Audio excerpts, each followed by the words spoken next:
Welcome to Zombie Strains, the podcast where we watch all of the zombie movies in order. This episode, the first adaptation of Richard Matheson's I Am Legend. Vincent Price stars in 1964's The Last Man on Earth. You know, I've seen people act like that in pictures. What do they call them? Zombies or something? Zombie. What's a zombie? Just what is a zombie? Well, a zombie, there's, Mr. Bill is the living dead. They are the living dead. Get it, the zombies. He's a zombie. Because a zombie has no will of his own. It's an army of zombies no armies could stand. What is wrong? What is wrong? Hey, everybody. I'm John. I'm Andy. I'm Brad. And welcome to Zombie Strains. We are watching a stone cold classic today. Vincent Price's The Last Man on Earth. Unless either of you disagree, in which case we can just quit this podcast right now. No. Okay. No. I have a comment. I do love our intro music, but I think we need to start taking note of like clips in these movies that might make for a good season 3 sound montage. We had a really good quote from a Roman soldier in the last episode where he was like, "They're invincible, they can't be killed." Yes. I suspect producer Brad has tagged a few quotes. I suspect he has as well. So. Yeah. Morgan. Come out, Morgan. Yes. So I'm excited about this movie, but before we get there, is anybody got any sort of zombie related or cinema related stuff they're into right now? Well, I need to follow up on last week. We were talking about David Byrne and Yes. Haitian voodoo and the influence on the Talking Heads. Well, I did some more research and I was able to find the bibliography that he talked about. Oh, wow. It's part of the 1980 press release for the album Remain in Light. Mm-hmm. A Reddit user posted it, and there's copies of it. I'll put a link in the show notes. And there are 3 books listed: African Rhythm and African Sensibilities, African Art in Motion, and The Divine Horseman. Now, the last book was written by Maya Deren, who also made a documentary with the same name that filmed the dances of a voodoo ceremony in Haiti between 1947 and 1954. Oh, that's cool. Wow. And there are clips of it online, and it looks like someone tried to post the full thing and it got pulled down. But you can see some segments up there. Then in 1988, Robert Ferris Thompson, who wrote the second book, African Art in Motion, interviewed Byrne for Rolling Stone magazine. And Thompson describes going with Byrne to a Haitian, they called it vow down ceremony, and to see Ayazin, a Haitian jazz band in New York City. Oh. So I read the whole article. It's for free at Rolling Stone. Again, I'll put it in the show notes. Oh, very cool. I watched a video earlier today. You can just find it on YouTube on the history of the jump scare. And it just got me thinking. That one from Vanity Fair that you posted? Yeah. That's pretty cool. And it just got me thinking that I don't think the zombie genre is generally known as a jump scare genre, but it might be fun if we take note of good scares going forward. Yes. And I think we're starting to get some. I feel like we had sort of our first jump scares pretty recently. So, yes. Yeah. All right. Well, there's a lot we could say, but I think, like unlike last week when we were kind of trying to avoid it a little bit, I think we should just get into it. However, before we unleash producer Brad, do you have a warning, I think, for our folks? Yeah, not a warning exactly, but I think this movie, because it's been adapted many times, the book is quite famous, you're quite likely to know the story of this movie. If, however, you've made it to the year of our Lord 2025 and don't know the plot and the twists of I Am Legend, Last Man on Earth, etc., this is a movie I think you'd enjoy watching before we just spoil it all for you. So that's my only warning. All right, that's a smart warning. However, if you read the book or seen any version of the movie, feel free to proceed. So here we go. Well, Brad, there's a lot going on here, so why don't you get started? The Last Man on Earth was released on May 6th, 1964. It is based on Richard Matheson's 1954 novel, I Am Legend. This is the first of 3 adaptations of the novel. Omega Man, starring Charlton Heston, was released in 1971. And I Am Legend, starring Will Smith, came out in 2007. And can I interject for just a second? Of course. I'm assuming everybody hasn't um, listened and memorized every episode of our podcast for a second. So this novel, I Am Legend, we talked about it at length in previous episodes, but basically our position is that it's a hugely influential novel on horror in general and genre fiction broadly, and we both adore it. So I just wanted to, it's an important book Yeah. in genre fiction. Can I ask you, John, what your experience with Richard Matheson is? Mine is, I've read I Am Legend many years ago, Mm-hmm. but Same. the thing I really fell in love with were his short stories, several of which were adapted into very famous Twilight Zone episodes. Yes. So to me, he is. I know he wrote a lot and did a lot beyond that, but I've always linked him in my mind to that Twilight Zone style of horror. Yes, that reveal, that floor drop reveal at the end of the episode or the story that turns the Yes. whole thing on its head. Yes, absolutely. Did you read him beyond I Am Legend? I did not, and now I want to read some of his short stories after hearing you talk about them, because just like I Am Legend, even though they're 60 years old, they're still great. So, yeah. All right, sorry, producer Brad. Just wanted to revisit that. No, it's worth it. The film rights to the novel were originally optioned by Hammer Films, but the British Board of Film Classification thought the script was too disturbing, so Hammer ended up not producing it. Robert Lippert acquired the script. Lippert was a prolific low-budget movie producer. He started out owning a chain of theaters, mostly in Northern California and Southern Oregon. In the 1940s, he became frustrated with the quality of films that he could show and the expense to rent them, so he decided he would start producing his own movies. Wow. Nice. That's a reaction. Well, his quote was, all theater owners complain about the movies that they're getting. He decided to take action. He rented sound stages and filmed at Corriganville Movie Ranch. Does that name ring a bell? No. Andy? No, I'm sorry.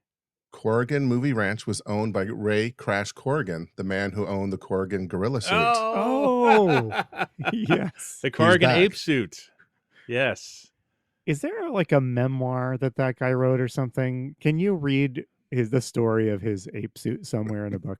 I don't know. It's a good question, but we did talk about it in our episode on the Zombies of Moratau, if anyone's interested. Yes. In 1951, Lippert got into a beef with the Screen Actors Guild. As a producer of union movies, he signed the Screen Actors Guild contract that forbids selling any movie made after August 1st, 1948 to television for broadcast. Huh. SAG wanted actors to participate in the profits of movies sold to TV. Lippert ignored the contract and sold 26 of his movies to the Los Angeles TV station KTLA. SAG then canceled his contract, which meant no union actor could work on Lippert movies. This forced Lippert to end his production company. He then went to work for Hammer Films for 4 years, distributing the British films in the U.S. In 1956, 20th Century Fox quietly hired Lippert and his new company, Regal Films, to be Fox's low-budget film division. He made over 20 films a year for $100,000 each. Wow. Wow. That's a pace. The Vincent Price movie The Fly is a Regal film.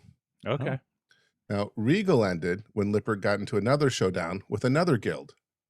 He again sold movies to TV, and while he included the actors and directors in on the profits, he didn't include the writers. So the Screenwriters Guild then banned union writers from working at Regal. So Lippert created another new company, Associated Producers Incorporated, again with a distribution deal with 20th Century Fox.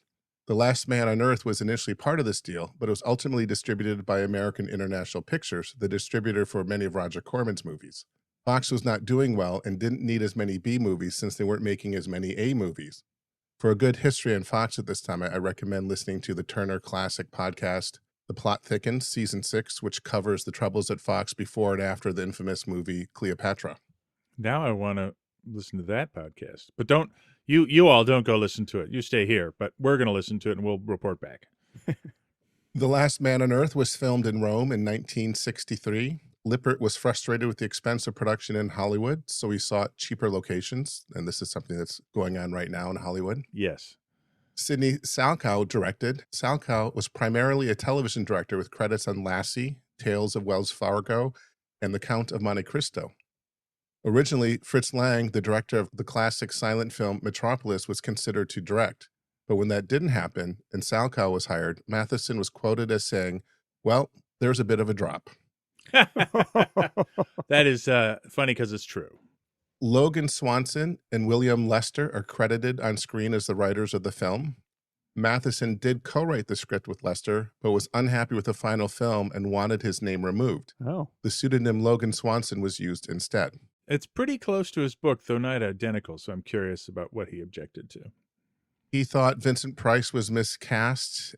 I think it was one of his issues. Mhm. And he loves Vincent Price. He just didn't like him in this role. Well, he wrote a bunch for Vincent Price, right? He wrote He did. a lot of the Poe adaptions for him. I'm going to have questions for you guys about what you make of Price's performance in this role. It was one of my first notes, so yeah, we'll get to that. Franco Delicali is the cinematographer. This is his fourth film. He will return to Zombie Strains when we get to 1983 with his 43rd movie, Revenge of the Dead. Nice. The score was composed by Paul Sawtelle and Bert Schefter. They were a team, and together they scored the classic B movies It, The Terror from Beyond Space, Return of the Fly, The Lost World, and Voyage to the Bottom of the Sea. They also composed music for two Russ Meyer movies, Faster Pussycat, Kill Kill, and Motor Psycho. The Last Man on Earth Hold on a soundtrack. second. My whole life, I thought Faster Pussycat Kill Kill was Roger Corman, but it's not. It's Russ Myers. And I just had it confused in my head. Sorry. I shouldn't have said that out loud. I'm embarrassed now. Carry on. We'll cut it out. I'm trying to decide if Motorcycle should go on my list. My podcast. Motorcycle's pretty good. Is it a good movie? Is I it don't Missile think, Monsters good? I feel like it is, but I don't think good movies can go on this other podcast idea. of John, mine, so. when you say it's good, do you mean the title is good or that you've seen the movie and the movie is good? no, I mean the title. Oh, okay. Oh, okay. I misunderstood you too. No, 'Cause I think I I thought, gonna guess that it's not a good movie, but what do I know? but this is for our titles podcast, right? Yes. With Mhm. Missile Monsters and Pillow of Death. The Last Man on Earth soundtrack is the second soundtrack we have encountered that was remastered and released by Waxwork Records and Rob Zombie. The first was the soundtrack to Carnival of Souls. This soundtrack is pretty strong. There's several points I noted that I was very impressed with it.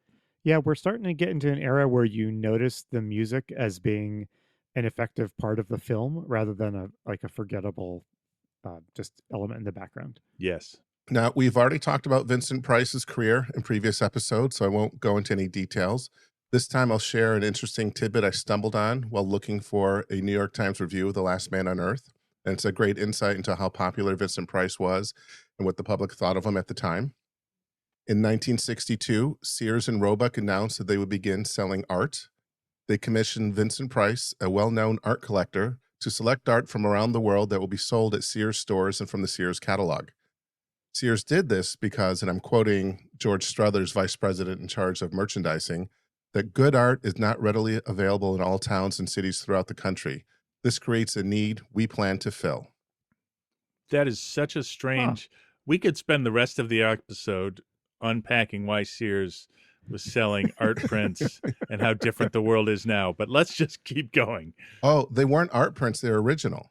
Oh, get out of here. That's crazy. So, for example, it would be like a small drawing done by Goya. So it wasn't like the famous originals, but hold on, let me keep going. I'll get into the details of this. Okay. This is crazy. The first Vincent Price collection opened on October 6th, 1962 in Denver, Colorado. Prices ranged from $10 to $3,000 and included famous artists like Rembrandt, Chagall, Whistler, Picasso, Wyeth, and a Salvador Dali piece Price had commissioned for the collection. Is this What? true? This is weird. Oh, yeah. I'll put a link in the show notes to several things. One, an article by Observer that includes an instructional film shot with Vincent Price describing the art for Sears salespeople to help them in selling it, and several New York Times articles at the time, both announcing it that it's coming and then announcing the opening of the Brooklyn store, where pieces went up to $8,800 at that store. That is bananas. And if we have questions about the casting of him here, how about an instructional industrial film to train workers? I feel is an even worse casting decision. Yes. But I think what it shows is that his name had the cachet of class, Yes. of culture, and putting his name onto a collection like this, which we see now all the time at stores, like the so-and-so collection, the so-and-so collaboration. Yes. Wow, this is crazy. Okay, sorry. That's right. I only got a little bit more to go. Except for Christy Cortland, who plays Morgan's daughter, Kathy. The rest of the cast are all Italian actors with no appearances in any other American film. But we will see Umberto Rao, who plays Dr. Mercer again. He is in the cast of the 1972 Giallo film Barren Blood. So I have a question. So this was never, unlike our spaghetti westerns and our Sword and Sandals film, this was never released in Italy and then dubbed to the U.S. This was always intended to be a U.S. film, just to clarify. Did you say that all of the other cast was Italian? Except for the daughter, I believe. Wow. Okay. But hold on, John. If you go to IMDb, they list 2 directors. Yes. They list Salco, and then what's his name? There's an Italian director because he did Ubaldo the Italian Ragusa. version. And he helped write the script for the Italian version. So it was released in Italy as an Italian version, as an Italian film. Okay. And again, like Italian films, it was dubbed later. Okay. Even the American version, too. Okay. I was just curious. Yeah, you know what tipped me off that this was made in Italy is at the very beginning I went to look up what car he was driving on the Internet Car Movie Database, like I do, which is a 1956. I believe it's it's in my notes. When we get to the car, I'll list it. But anyway, all the rest of the cars they talk about are Fiats. I'm like, oh, so we're in Italy. I was hoping that we would see a reuse of that amazing Roman Forum miniature set. I know, or at least the zombies. chairs, right? Yes. Yeah. Mhm. No, he his car, and this is a 1956 Chevrolet 210 Townsman station wagon. So anyway, Well, I didn't realize this was filmed in Italy, and so I actually spent a fair amount of this movie's runtime trying to figure out where they were, just from the scenery and the cityscape, and I did not figure it out. so I did a smattering of research that I want to throw in here whenever you're done, producer. I'm finished. Go ahead. So one thing I looked up, because and we'll get to the 60-second description here in a minute, but one of the things I did a little digging into was movies that also sort of featured a plague or an apocalyptic plague. And the fact is, this is one of the first.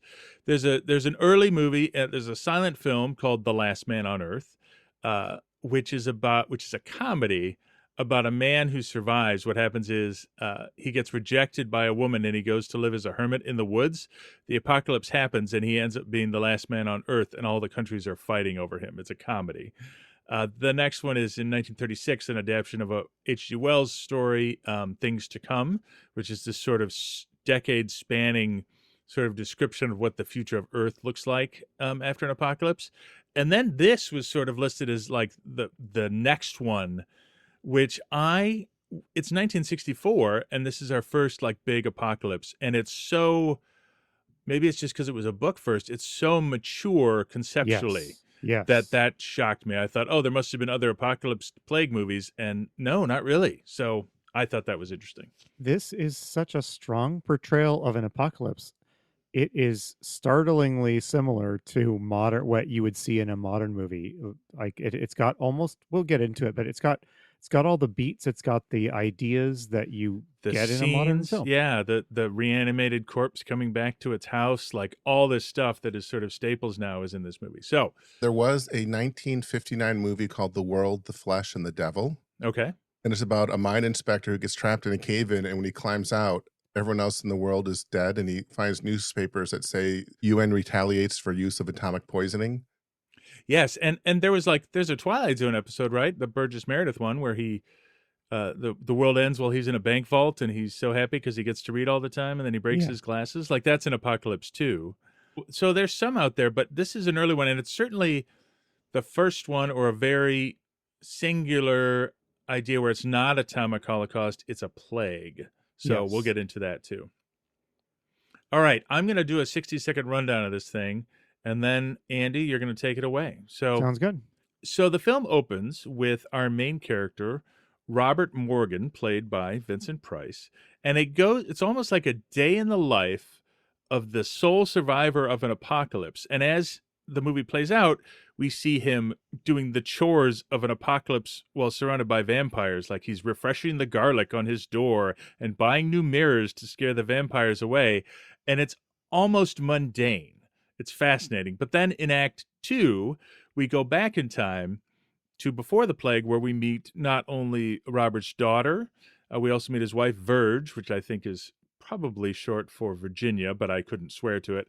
I assume that too, but I've never heard the nickname Verge. Yeah, I haven't either. But then also we run into his friend Ben and his daughter Kathy.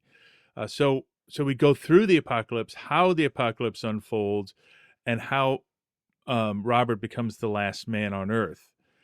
After sort of revisiting that, we jump back to the current time where he runs into first a dog that he thinks is another survivor like him that turns out to actually be an infected dog, and then a woman named Ruth. And as this progresses, it turns out, this is the spoiler part, that many people have survived. They are infected, but they take a medication that prevents them from becoming vampires. And in the world of this new society, Robert is a monster who's been going around stabbing perfectly healthy, uninfected, or non-vampiric humans during the day. The new society collapses on him, kills him, and then the end. So did I leave anything huge out there? That was a little bumbling, but No, that's great. Yeah. Yeah, I mean, there's a lot in this movie. There's a lot to unpack. So, yes. All right, I'm going to jump in then with our more detailed walkthrough. Thanks for that, John. Do we want to start with the casting of Price since we teased it? Yes, let's just do that now. Yep. So Vincent Price as the average Joe feels really weird and out of place to me. Yes, agreed. But he's good enough to pull it off. Like strangely, like we love Vincent Price because he does these big characters who are like romantic and doomed, and there's very little of that from him here, though there is one scene where he's watching home movies where he really gets to sort of emote strongly, which is devastating. Yes. But other than that, he's not an ordinary, he's not like a car mechanic. He's a scientist, right, who was fighting the plague. But he's not like, he lives in a suburban home. He has a family. He's not like some weird gothic whatever like you normally would expect. And he's not melodramatic. I was trying to think of other stuff I've seen Price in. Like we saw him in a Roger Corman film a couple episodes ago. And in that one, Tales of Terror. Yeah, he was getting a little bit more over the top. In this movie, he plays a pretty kind of, I guess, steady, almost flat, almost unemotional with a few exceptions role. And I couldn't decide if that was a kind of bad acting or a bad combination of this actor and the script, or if he was doing a pretty interesting portrayal of somebody just kind of numbed by the enormity of the series of disasters that befalls him. I mean, I want to think it's the latter, because this opening sequence, and I'll let you get back to it, but it just has this feeling, this strange feeling of mundanity or the mundane as he's going through his life, where he sort of sleepily talks through all the things he has to do to survive. And the drama, I think, is not there in the script. I think he's playing it straight and kind of flat because that's how they want to portray it. But anyway, yes, let's get started here. I just wanted to bring that up. Yeah, so I have a feeling we're going to be pausing a lot in this discussion to point out firsts. Yes, that's my guess, because this movie has a lot. If you're in the zombie genre, even though this movie technically does not have things that are called zombies, it is an incredibly zombie movie. Yeah, at the end, I one of my notes was like, we are so close, yes, to the modern conception of the zombie film with this movie. We are. And so we open with what I think is a first, and that is a global apocalypse that is a done deal. It's not a threatened thing that might happen. And we've had a number of films tiptoe up to kind of having some kind of an apocalypse, but this is the real deal. The world has been, human civilization has collapsed. The cities are empty and filled with, roaming, monstrous creatures. Yes. There's dead bodies lying everywhere, crashed cars. Yes. From a cinematography standpoint or from a thematic standpoint, there's a lot of it's a montage with a lot of sunsets and buildings in shadow. It's very sort of doom laden, the whole thing. Yeah. Yeah. So the opening segment of this movie is a lot of what are now, I would say, kind of iconic types of shots in a zombie or apocalypse movie that set the scene. We see lots of shots of empty buildings, empty streets. There's a church with a sign that says, their little church marquee says "The end has come." There are bodies lying all over the place, and I did want to note this is we see women bodies / zombies in this movie. Yes. Our last movie where we got like something like a full-blown apocalypse was Invisible Invaders. Invisible Invaders, and I remember us commenting that although the earth was being overrun with the reanimated corpses of the dead, they were all men. Yes. Yep.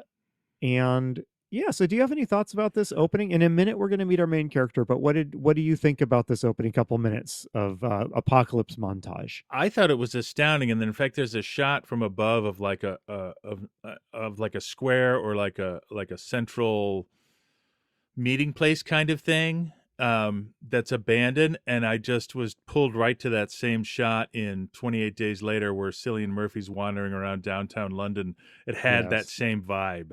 So yeah, absolutely. And so there is not a ton of dialogue in this movie. I did grab a good number of audio clips. I didn't get this one, but it opens with a good line. I think the opening narration is "Another day to live through. Better get started." Yeah. And that's when we start the first maybe third of this movie is basically, like John said, a day in the life of the last living man who is not a vampire zombie. And interesting. So this movie does not have like an opening scroll or a narrator that tells you what happened.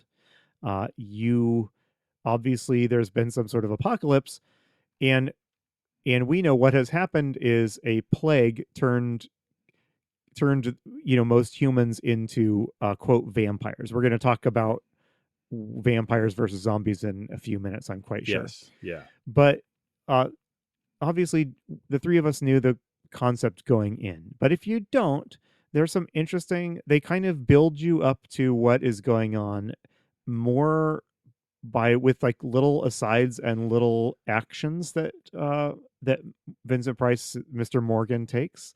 Unlike the vast majority of our movies, Andy, this is a show don't tell movie. It was very refreshing. Yeah, so we see him, he wakes up in the morning, he steps outside, and the first thing you notice is he has a long string of garlic hanging on his door. And crosses, yeah. And there's crosses, and there's mirrors that he's set up in various places. Yep. And so he goes out to his garage. He's got a car, he's got a generator, he's kind of getting ready for a run into town or something like that. Yeah. And we get kind of our first like great moment for me was he opens the garage door, and right outside there's just a corpse laying right in front of it. And he's unfazed by this. He's like, oh, I'll have to take care of that. Yes. So he's going through a little bit of kind of maintenance on his house. We're going to learn later why every day he has to go kind of do some repair work. And here's where we get a little bit of a clue of the sort of creature we're dealing with. So let's hear this audio clip of him going about his morning routine. They can't bear to see their image. It repels them. I need more mirrors. And this garlic's lost its pungency.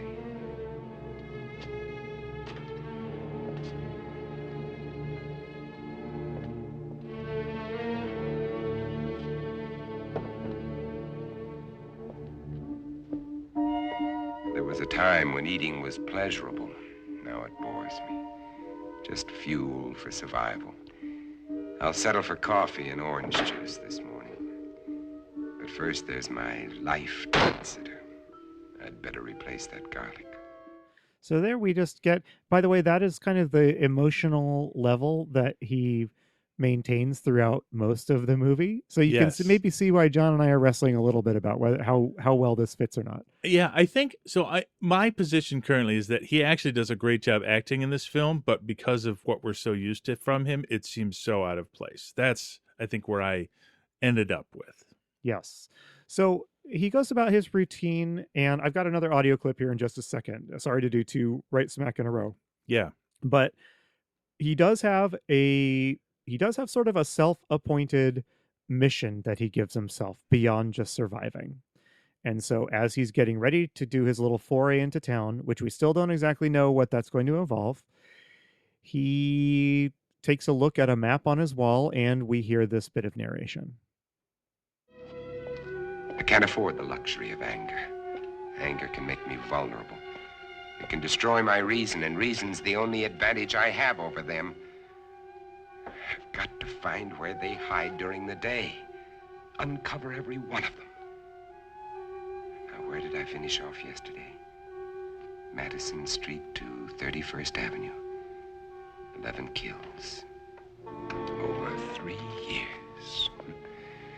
And there's more than half the city I haven't searched. I want to just posit that is, in a couple of lines of dialogue, that is some fantastic world building and scene setting. Yeah, and what you can't see from the dialogue is he's looking at this map he's pinned on the wall where he's meticulously written, like he's meticulously X'd off every building and block he's been to, and like half of the map is covered with like black X's and crossouts, and half isn't. And there's another similar thing where, you know, he had a calendar on his wall, but like the calendar ran out because it's been 3 years. So he's just marking up the wall, and he does it. And it seems like very, very like handwritten or very sort of sloppy, but he's very meticulous about all of it. Yeah. And this idea, I don't know if this counts as a first or not, but this idea of quote clearing an area of zombies Yes. is something that is all over modern shows like The Walking Dead. You know, any zombie movie where the humans have lived long enough to set up a base or a home, this is one of the things the survivors do. So yes.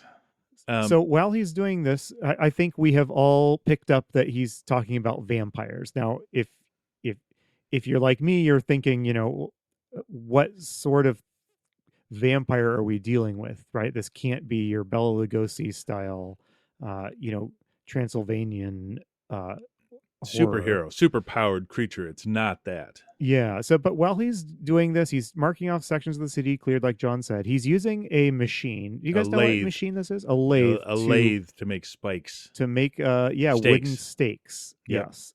So he picks up he packs a bag of stakes. He picks up a mallet, and he heads out. He loads some bodies that are laying around his property into his car and drives out. And so this kind of raised the question of, you know, if he's where did these bodies come from, right? Like right. they must have come in the last 24 hours because he does this. So, and you get a little bit of kind of survival nitty gritty, like he's out of gas, so he's got to go siphon some gas from a gas truck that's on the side of the road. And yeah, the whole idea is he's got this routine he follows every single day. And part of it is this montage of him discovering these vampires and staking them. And it's I don't know, I found that absolutely haunting. I would like to interject one thing here. There is no humor in this film. No. There's some joy, like he's a parent at one point and he loves his daughter, but there's like not one joke. This is a very sort of a film that takes itself very seriously, which can go horribly wrong if it doesn't work, but it works here. Agreed. I wanted to call out in a minute, John, I want to get to our first scene where we see him methodically staking a bunch of vampires that he finds. Yes. But I just want to mention we do have an iconic zombie movie scene where he visits the grocery store to loot it basically for supplies, which is in what, like 70% of modern zombie films. So, that is totally iconic. And in fact, what he's done with this one, he's got a generator running that's keeping the deep freeze going, and he's set it up so like he's frozen the extra garlic so he can go pick it up as part of his daily routine. It's so iconic and so reminiscent of a modern movie where people are sort of making do in this new reality that it was just kind of amazing. Yes. So then we get to our first, well, I will say, I wish I didn't know the premise of this movie going in, because I would like to, I tried to imagine if I just went into this blind, I think this would be a pretty powerful opening segment. I feel like it hooked. is. It definitely has that what is going on here feel. as you are being shown the pieces, and it all sort of gets put together. Yeah. Oh yeah. So one more detail before we get to the zombies. He part of his routine is he drives to this giant pit and he dumps the bodies he's collected into the pit and burns them. Yes. This pit is going to be a central location later in the movie. I do want to say, not to make an inappropriate comparison, but there are numerous scenes in this movie of, soldiers and stuff rolling bodies into things. I mean, it just evokes the Holocaust. I don't want to overstate it, but that's a grim thing to have in a movie. And I think Very it's part of this grim. movie being very serious and humorless because you can't have a body burning scene like this and not have the seriousness level go up quite a bit. Yeah, and it evokes sort of like these sort of mass grave operations you get in plague movies and zombie movies. Like I was drawn to Contagion, where poor Kate Winslet's character, sorry, spoiler for Contagion, poor Kate Winslet's character gets dumped in this mass grave, and it had that same vibe of like all these nameless people ending up, having their identity and humanity stripped away in this sort of terrifying ritual of burning them so they can't infect other people. Yes. And I think there's something going on here with the portrayal of authority, but we're going to get to that in the flashback scene. Yes. All right, John, but the moment we've been waiting for is upon us because we've been calling them alternately vampires and zombies. The movie calls them vampires and they have vampiric traits. They sure behave like zombies. John, tell us about our first encounter with a zombie. So the first one is him coming across all of these sleeping zombies, this montage I mentioned, and staking them. And the first thing I noticed is they're very sort of mindless and weak, right? Like we're used to vampires. Like if you try to stake a vampire, like you better get them on the first try or they're going to rip you in half, right? These creatures, not like that at all. At one point, he just throws his bags of stakes like over the shoulders of one to hold it down and then stakes it. Like they're not strong, they're not powerful, and they're very mindless. So, but they look like zombies. They look like they've got slightly rotting faces and they're pale and torn clothes. So even though they only come out at night and they are affected by the sun, the rest of their traits are very modern zombie-ish. Yes, so they don't have like fangs No. or anything like that. And the one thing I do want to note though is like one or two of them wake up while he's attacking them and they react not entirely in a mindless zombie way. Right. How would you describe it, John? Well, they're afraid of him, right? They fear him. They try to sort of throw up their arms to defend themselves, and he just shoves their arms aside and stakes them anyway. Yes. So, all right. So that was a day in the life of Mr. Morgan. And so at night, what does he do at night? What's his night routine, John? And what happens at night that would just make that would really wear on you, I think, after a few days of it? Well, every night he'd so when we first saw his house, all the windows are boarded up. He's got garlic and myrrh and crosses on the doors. And so we see why he's done this. A bunch of sort of wandering vampires, these vampire zombies, come to his house. And one of them shouts his name and just says over and over, "Morgan, come out, Morgan, Morgan." And he combats this by smoking cigarettes, drinking, and listening to jazz. Morgan, come out. Come out. And you have to imagine everybody there's a bunch of corpse people wandering around, and they look like zombies from a zombie movie, milling about his house. This looks very Night of the Living Dead, doesn't it? It's an attack on a house. Like we got a glimpse of that. I think it was in Zombies of Mortal when everybody was trapped in the cabin of the ship and the zombies are around it outside. I didn't think we were going to get something this explicit until Night of the Living Dead, but here it is right here. It's a house, he's trapped in it, and the zombies are pounding on the windows and the doors. I have an alternate theory, just to throw this out there. Maybe they just hate jazz. That's no. So he puts on loud jazz so he can't hear them, but obviously his nights are unsettled and difficult as this is going on. And so as you can see, these vampires / zombies, they can speak, they have a rudimentary intelligence, but they're not smart enough to get into the house. No.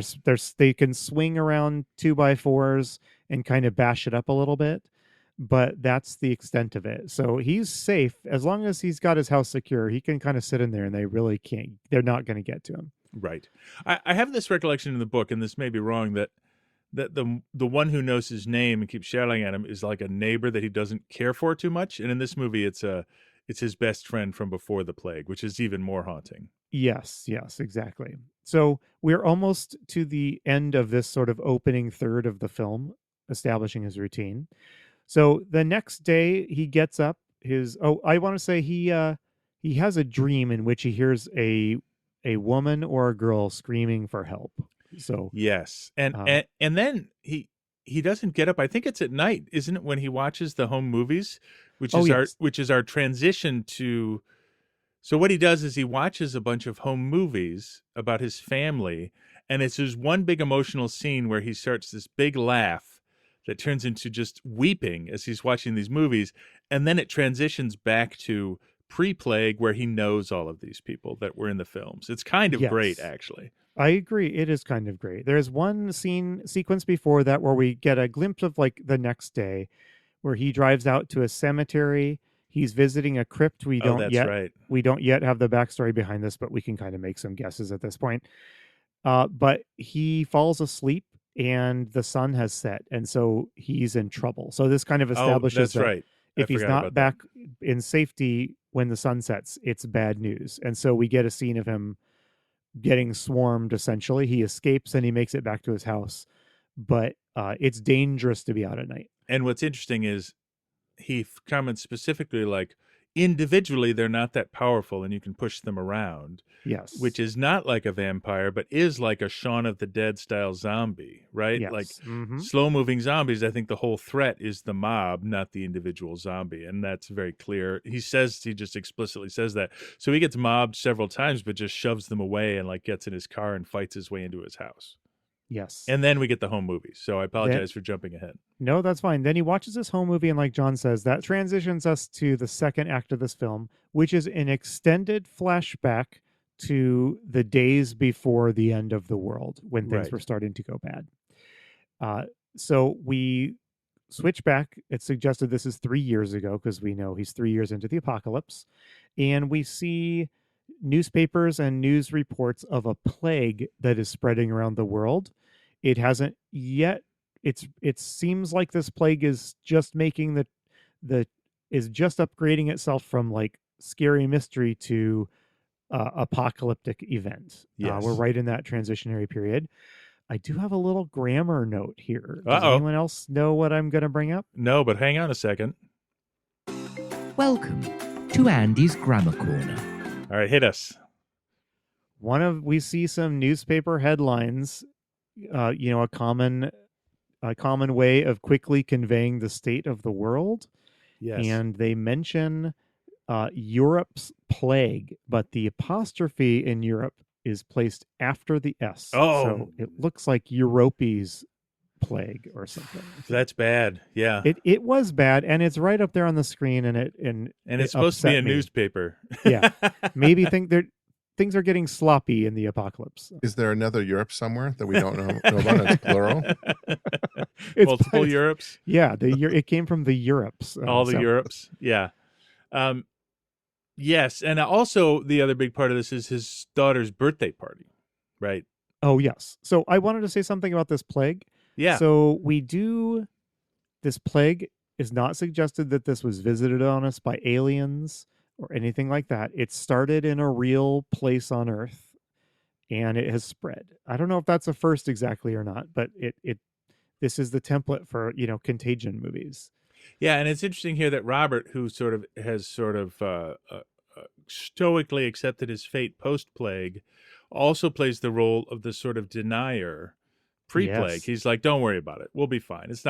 We'll get it. Because what does he do for a living, Andy, that makes him act He's a this way? scientist. He's a doctor, a medical scientist. I don't know. He works in a lab. So he's like a virologist, basically. So we meet a couple other characters here that are going to be important. We meet his wife. We learn that he has a daughter, and we learn that he has kind of a best friend / coworker named Ben, right? Yes, and I didn't realize. So, like, I know the plot of the movie, but there was that one zombie who we we clipped earlier who was saying, "Come out, Morgan," and then we cut to his friend Ben, and I was honestly like, "Oh, it's his best friend." Like I didn't Yes. realize that in the first part of the movie, so that was kind of fun. I didn't realize this until later in the movie too. But yeah, one of the zombies that shows up at his house every night and calls into him is his best friend. And imagine this has been happening for 3 years. That's pretty grim. Yeah. So I have an audio clip of him discussing with others. Basically, people are starting to freak out about the plague, but Robert's take on this is calm down. It's going to be fine. So let's hear a little audio clip. And he's talking with Ben and his wife. That's right. Robert, is it possible this germ or virus could be airborne? Anything is possible, Verge.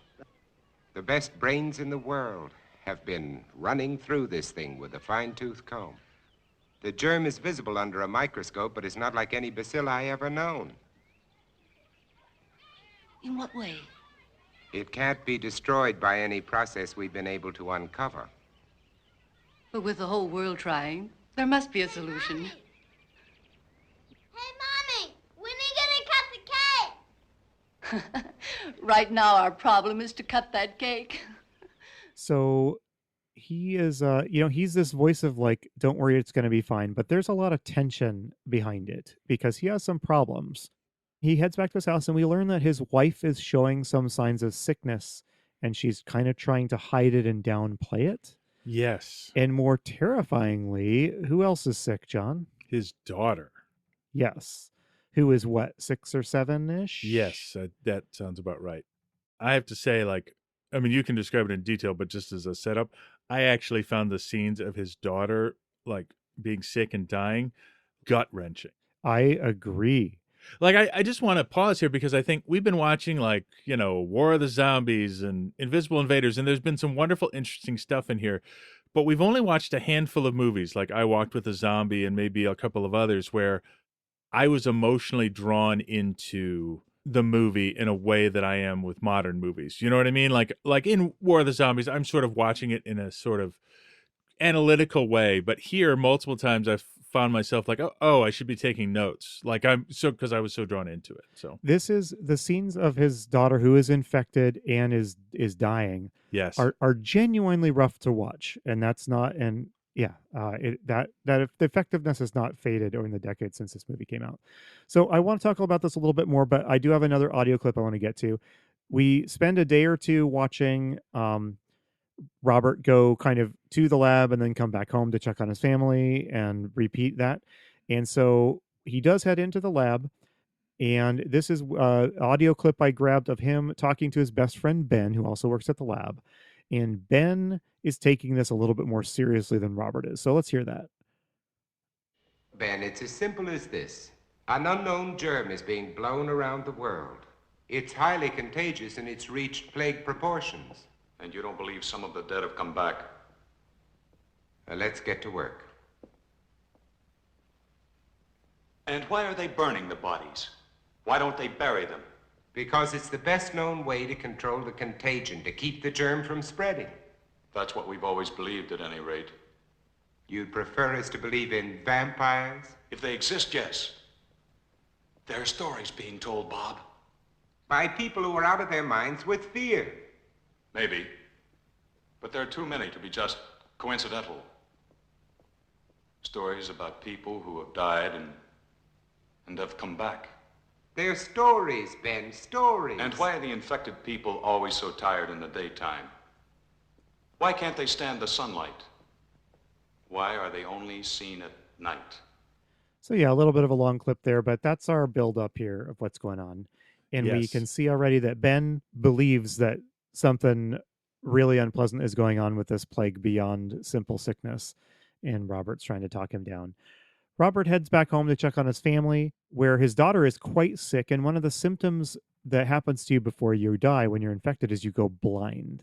And so there's these heart-wrenching scenes of the daughter crying out to her mother that she can't see.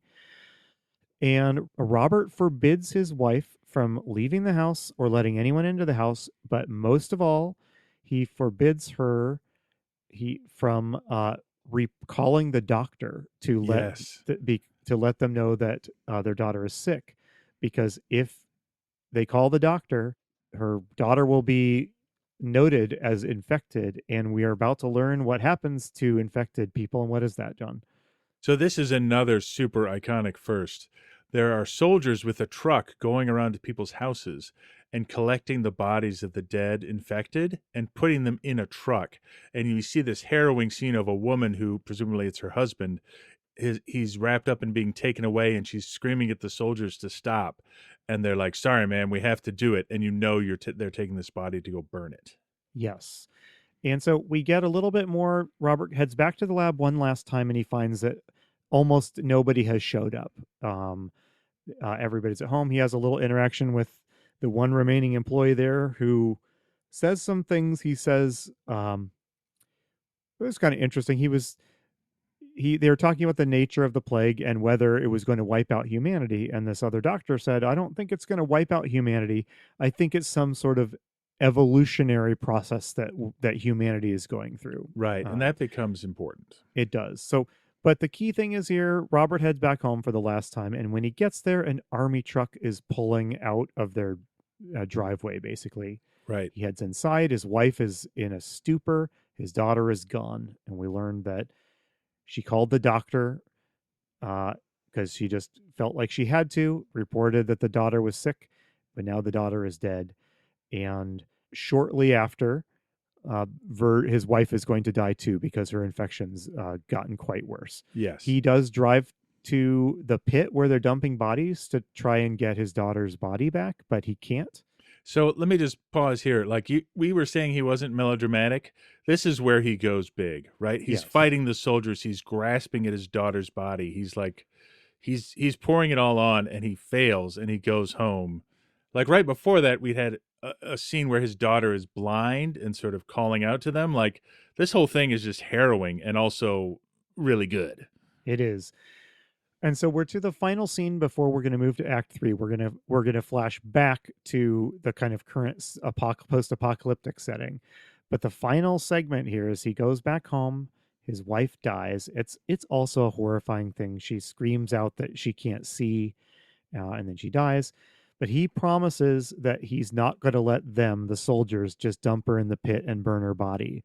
So he drives her out and buries her out in a field someplace. Yes. And then in a fantastic, iconic zombie scene, he goes back to his house. And that night, John, what happens?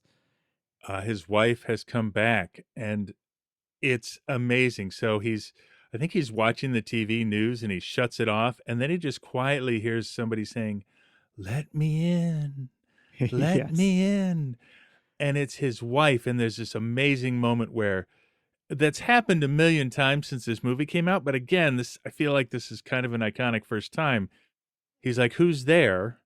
And the doorknob is jiggling. The doorknob jiggles, yeah. And like he's just staring at it for a minute, and then he turns it and opens it, and his wife, the zombie, comes through the door. Though she's a vampire, she looks like a zombie. She's dead, pasty, and her arms are out, reaching for him, and he screams, and then we cut back to current reality. Post-plague reality. This is one of those scenes where I was like, "Oh, right, I'm supposed to be taking notes." Like I had paused and was just glued to the screen. I loved this segment. It's so creepy when she's saying "let me in." It's so creepy. I got honest to goodness chills at this part. So we are back for Act 3 of this movie, and this is all of what we've seen so far. This we've seen has probably covered 45 or 50 minutes of the film. It's all just basically the backstory to tell the real story, which is here in this movie's final act. And a lot happens in the final 30-ish minutes of this film. So he's back. It's in the post-apocalyptic time. He wakes up. The zombies last night got a little bit overzealous, and they've wrecked his car. So he goes and finds a new car. Yep. And while he's out, what does he stumble across, John? He stumbles across a dog who appears to be alive. He says it's alive, and he tries to capture the dog. Yeah, he chases all over it through the city. He's stunned to see a living animal. And While he is chasing the dog around, he comes across some corpses that have been staked, but not by him. That's right, with So- iron stakes. Yes, iron stakes have been plunged through them, so that somebody else is out there. Yeah. So that night, the dog comes to his house, but it's been injured. So he takes it inside. He tries to patch it up, but he realizes that the dog is infected. This is one of the moments where Vincent Price lets himself emote a bit. Yeah. Because there is this touching scene where he desperately wants this dog to live, so that he can just so that he and this dog can be together. And he's so excited. He's like, a yes. dog. He's like, it's like he literally got a new puppy. And he's so Exactly. excited. But he examines the dog's blood under a microscope, and the next morning we just cut to a scene of him burying the dog. Yep. So Vampire dog. Yep. So I mean, the idea here is, he had this flash of hope, and it was taken away from him almost immediately. But while he's out burying the dog, he sees something else out there, John. And what is the something else? In the sunlight, he sees a woman Yes. walking around. She looks wild and disheveled, and she acts really scared of him. So Yeah. she runs away from him. He tries to call out, like, I'm not going to hurt you. I just want to talk to you. He chases after her, and she runs in a panic from him. She doesn't say anything at this point, but he does eventually catch up to her, and he says, look, you come back. You got to come back with me. It's not going to be safe out here, blah, blah, blah. So she does follow him back to his house. Right. Back at the house, we see a shot of her examining herself in a mirror with interest. And a little, like, she's clearly doesn't like it. Yes, the camera lingers on this, which it's meant to be Mhm. suggestive. So she does talk, though. Her name is Ruth Collins, and she says she used to be married, but she lost her husband.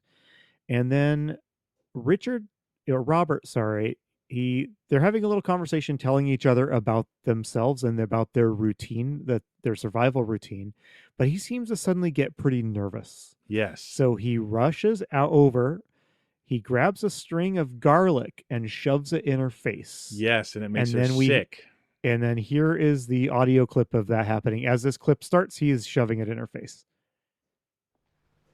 What are you doing? Please stop, please. Stop it, please. You're making me sick. Why do you turn Please. away? Please. Why do you turn away?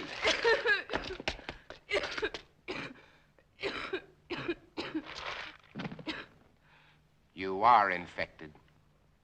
No. Infected systems are allergic to garlic. You think I'm one of them? You will be.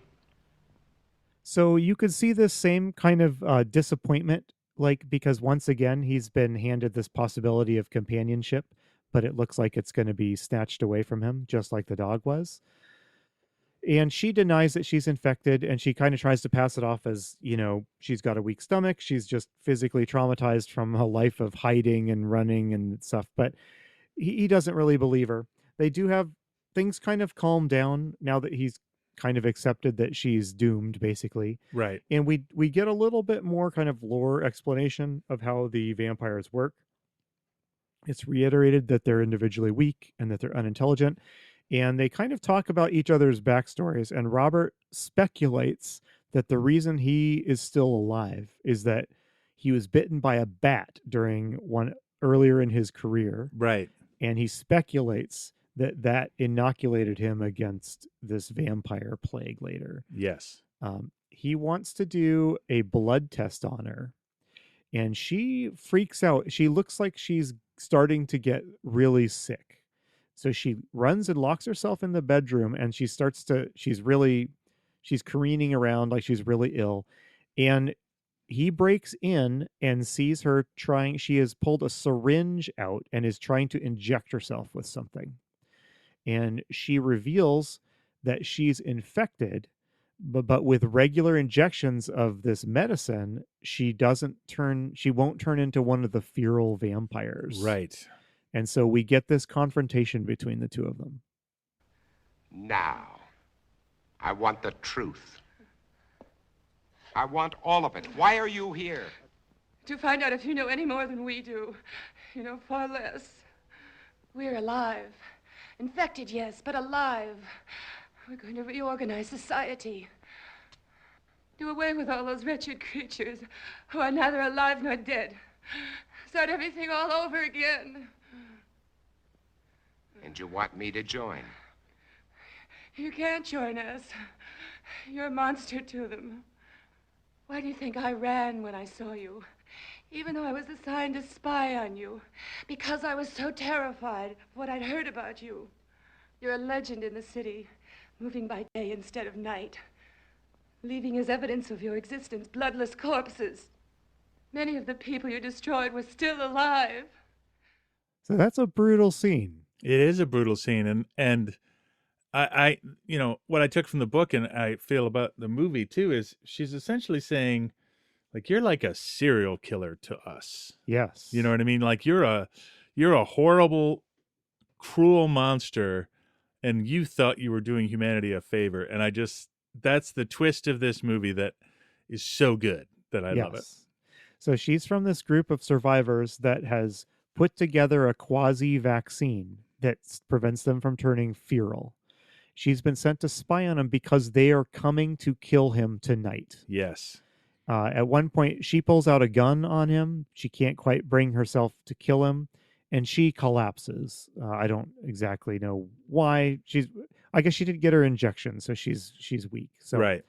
While she's unconscious, he does some. There's a lot of like. There's some science. It's science cheesy time. looking like vials and test tubes and stuff. But he does some science on her while she's unconscious. Right. And what he's done is he injects her with some of his blood.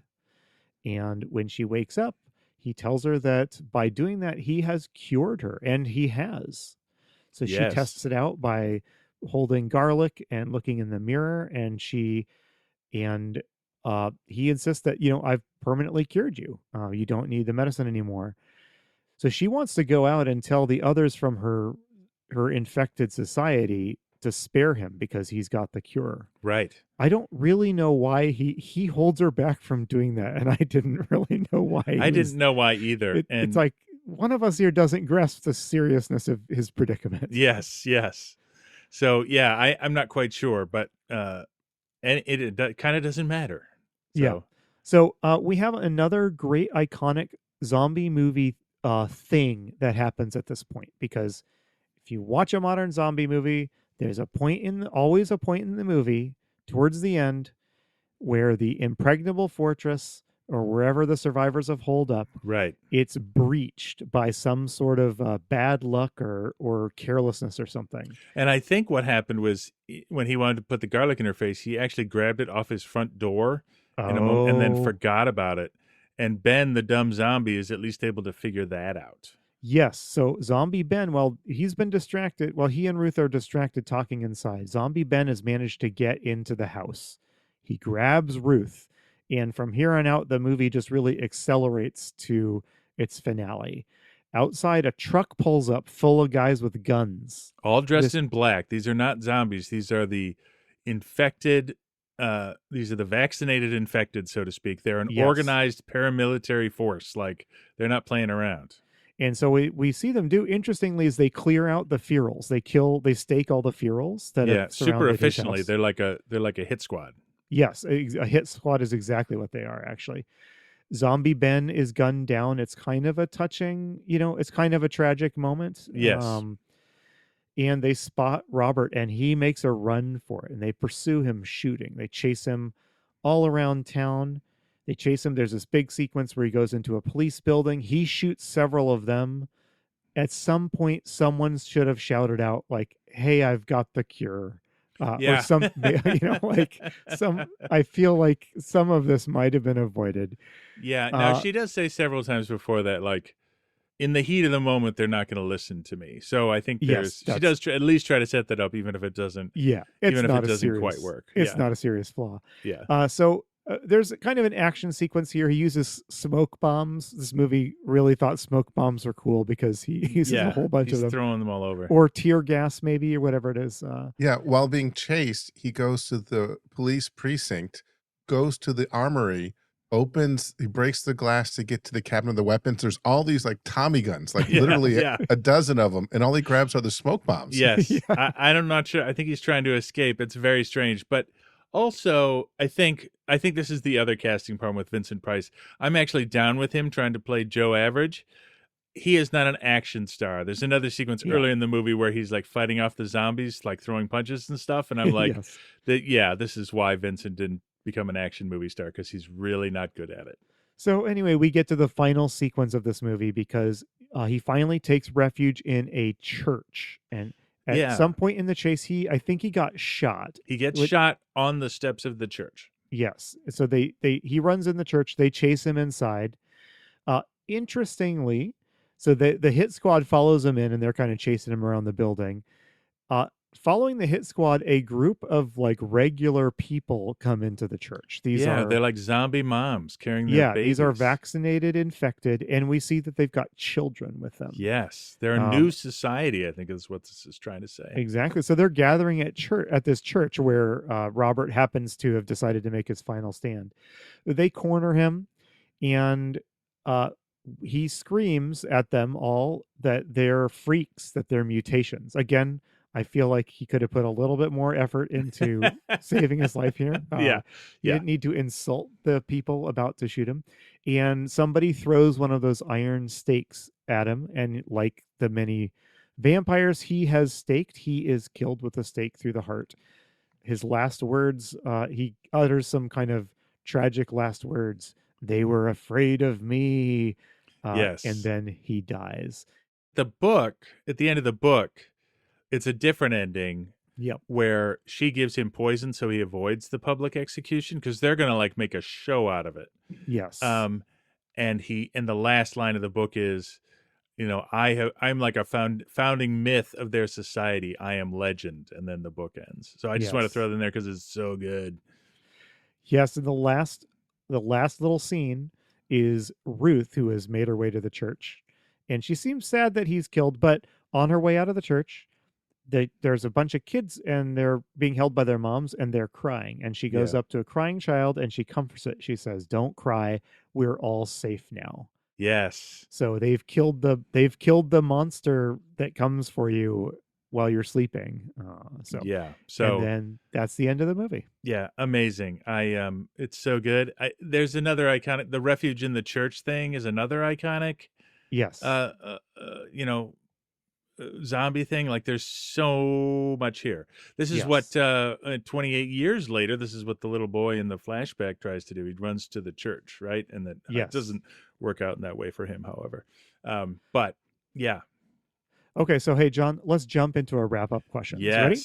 Okay, John, in The Last Man on Earth. Oh, there's so much to talk about. There's so much to talk about. Is there a hero party?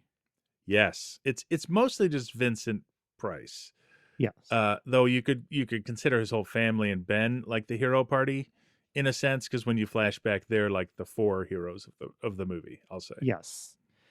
How does the party do? How many survive? The answer would be none.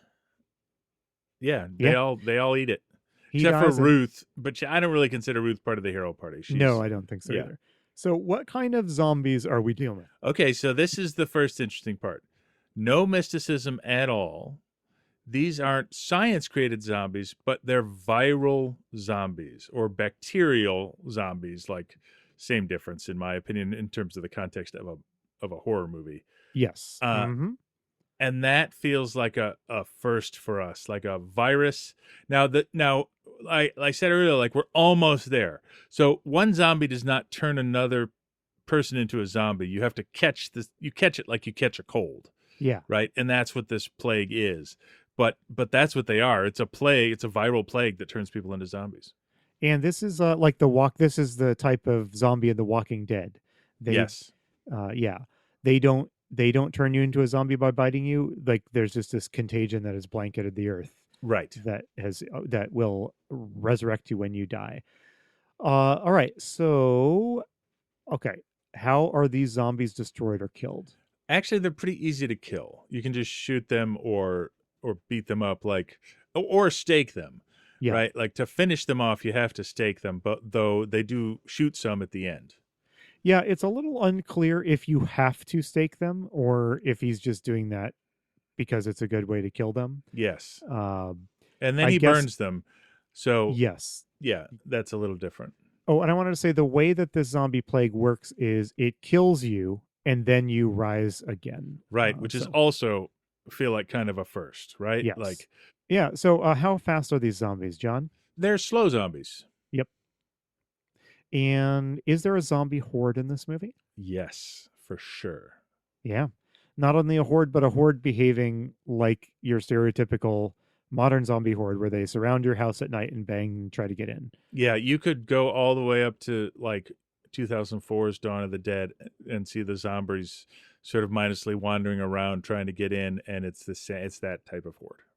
So, are there any new zombie strains that this movie's introducing into the genre? I feel like there's so much. I'm not thinking of another plague movie that we've seen, but a viral zombie plague, and I think also that lone survivor, which is another trope. Like those are the two big ones. What about you? What do you think? What else? What am I missing? I mean, the huge one is the viral contagion. Yes. I think that's huge. We've been waiting for this for dozens of movies now, and here it is. Yeah. So I am curious if this immediately becomes a common feature of most zombie movies. Right. Or if it sits out here as kind of a weird one-off for a while before Night of the Living Dead and others pick it up. Like Invisible Invaders, which again was another one where we're like, wow, we're really close here, and then we backed off it. Then we took a few years. we stepped back for a while. And, Yep.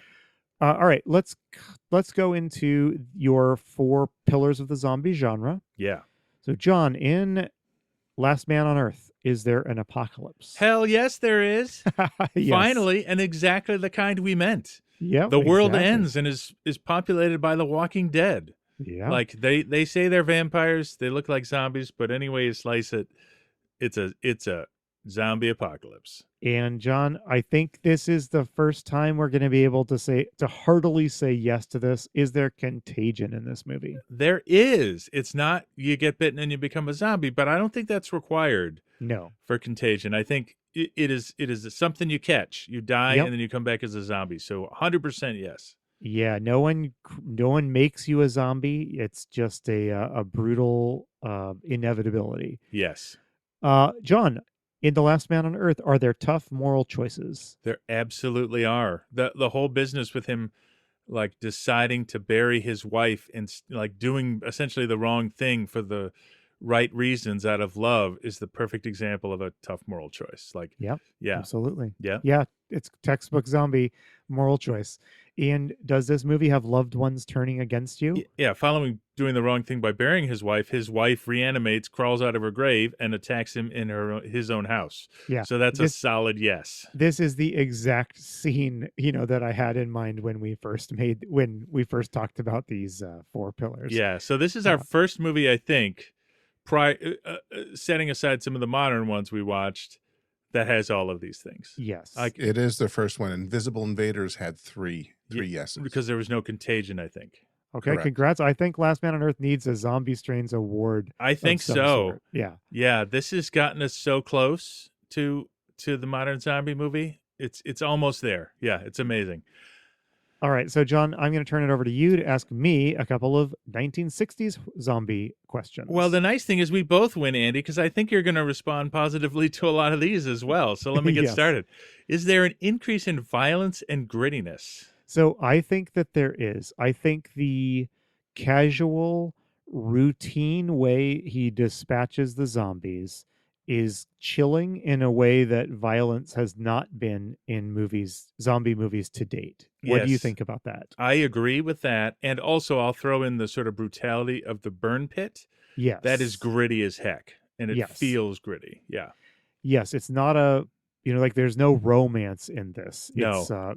It's violent. It's not gross. It's not a gruesome thing. That's where it maybe differs from we've seen a trend in gruesomeness in some of our other films. It's kind of clinical in a way. It is, yes. And in a way that adds, I think, to some of the effectiveness of it. Yeah, I agree. All right. Are our characters questioning authority? Yes. the authority figures, like represented here by the armies and I guess sort of the medical establishment, they don't help No. at all. They are, and Robert doesn't trust. I mean, it's not that he doesn't trust them, but I mean, Robert actively does not want the authorities involved in his family's drama. No, and he breaks the law by not taking his wife to the burn pit and by burying her himself.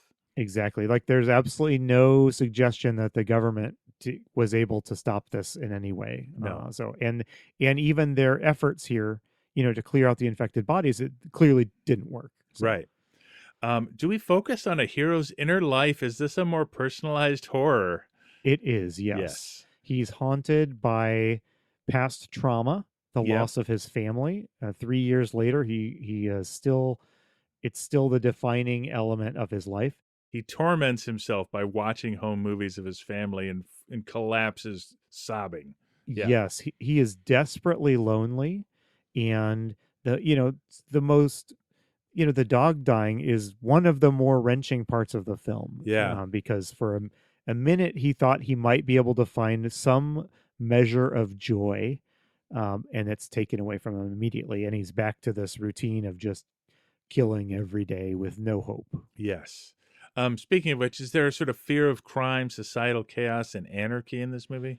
So crime, no, although the zombies are kind of like, delinquents egging your house.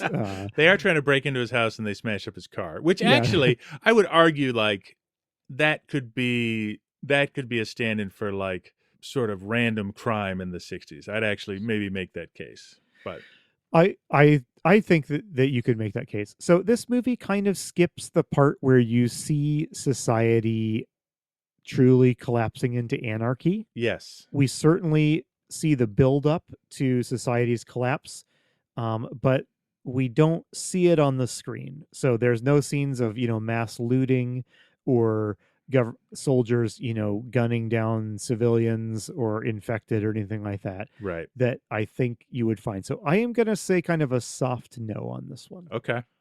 How about a sense of looming apocalypse or psychological stress? You know what? I'm going to change my soft no to a soft yes, because we do see with people like not showing up to work and stuff. That's true. The abandoned office. Again, I go back to the soldiers in the burn pit. That feels like societal chaos in a way. And you can see the gears of society kind of grinding to a halt. Yes. All right. Sorry. Repeat your next question, John. Sorry. Series of sense of looming apocalypse or psychological stress.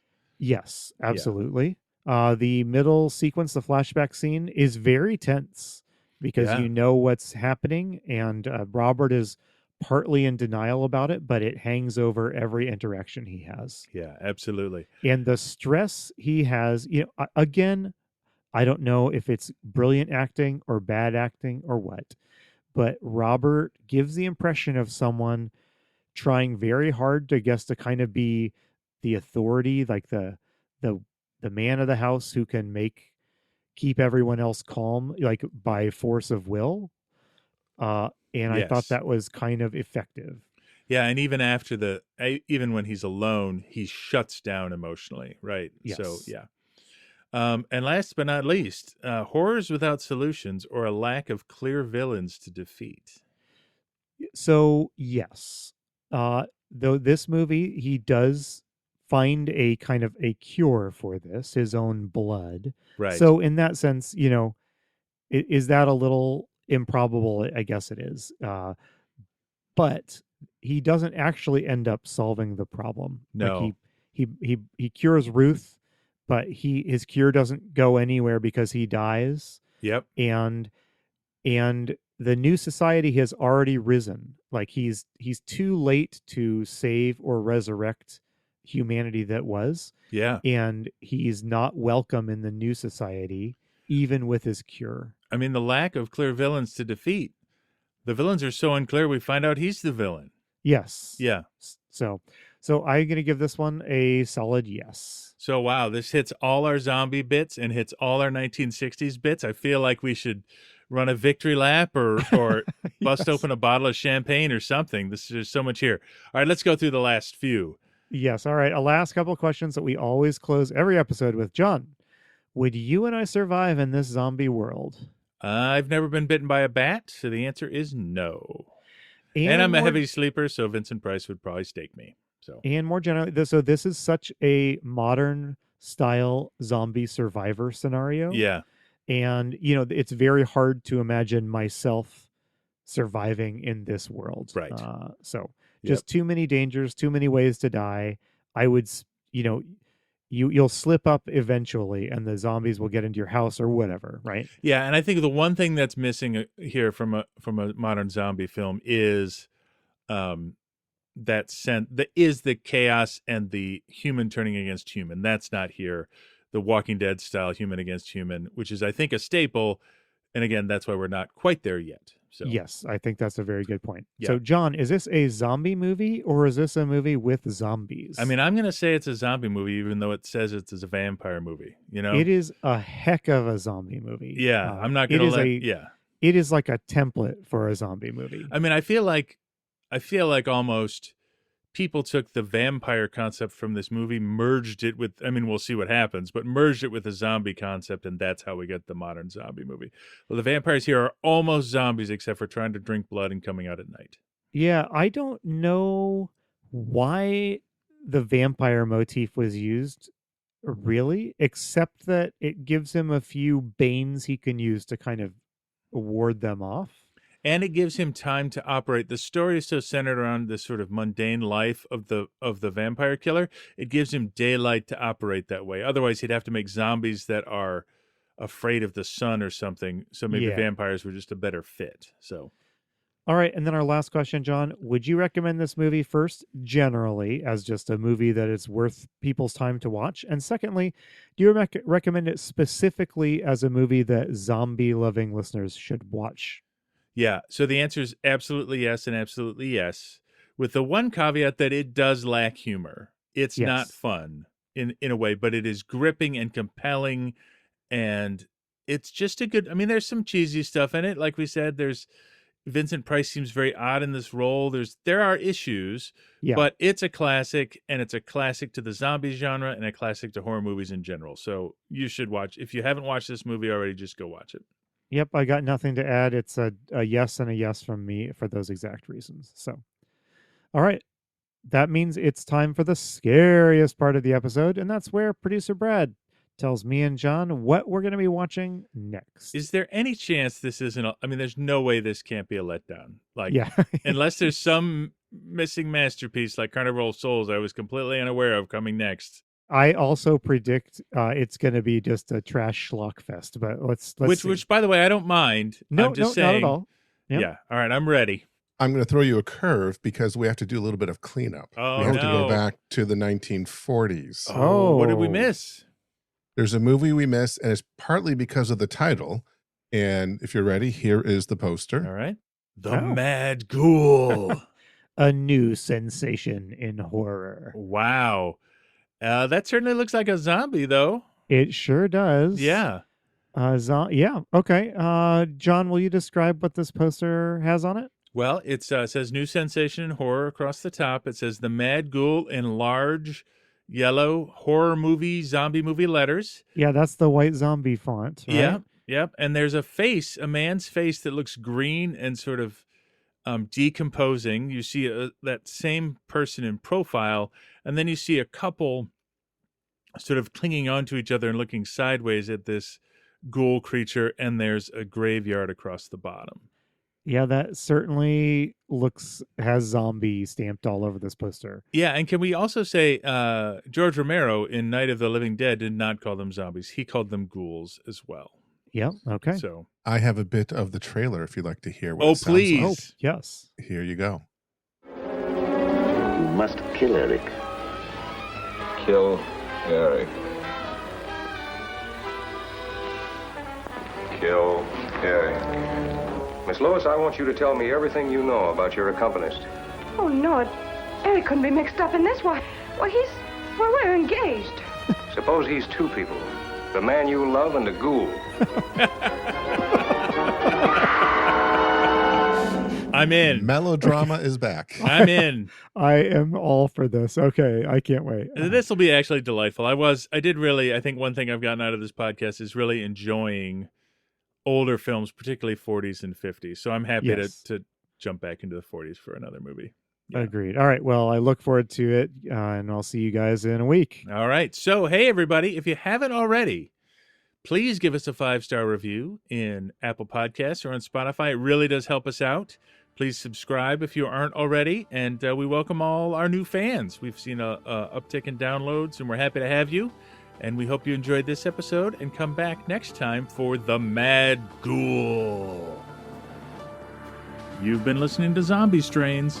We'll be back next episode to talk about another zombie movie. If you enjoyed our podcast, please take a moment to rate us in your podcast app of choice. Tell a friend. Follow us on Instagram at zombiestrains. All of this helps like-minded people find the show. See you next time.